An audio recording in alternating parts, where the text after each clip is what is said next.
September மாதம் 28ஆம் நாள்.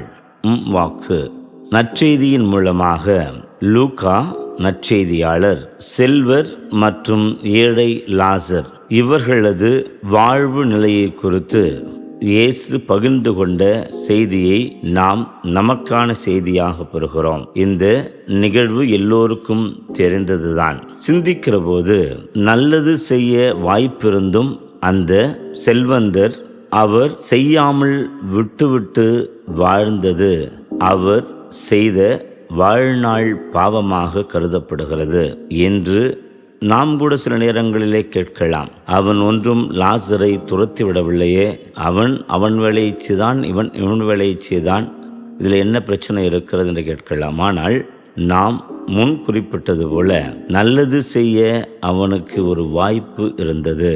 லாசரை அவனது ஏழ்மை நிலையை உணர்ந்து அவனுக்கான மனிதாபிமான செயலை செய்திருக்க வேண்டும் என்று நாமும் கூட பல நேரங்களில் நான் என்ன தவறு செய்து விட்டேன் என்று சொல்லி ஒன்றும் தெரியாதவர்களாக கேள்வி கேட்டுக்கொண்டிருக்கிறோம்.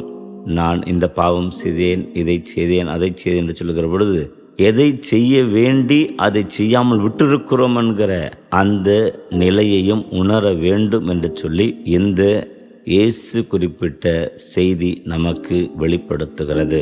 மேலும் இறைவன் நமக்கு கொடுத்திருக்கிற செல்வம் இது நமக்கானது மட்டுமல்ல, இது எல்லோரோடும் பகிர்ந்து அதன் மூலமாக கடவுளது தாராளத்தை வெளிப்படுத்த வேண்டிய நமக்கு கொடுக்கப்பட்ட ஒரு செயல் திட்டமாக இருக்கிறது.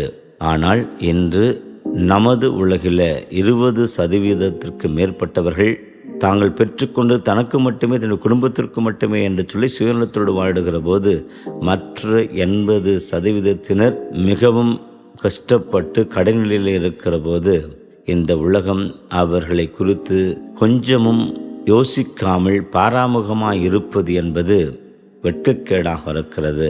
வாருங்கள், நல்லது செய்து பகிர்ந்து இறைவனது தாராள குணத்தில் மற்றவர்களையும் மகிழச் செய்வோம், ஆசிராய் மாறுவோம். ஆமென்.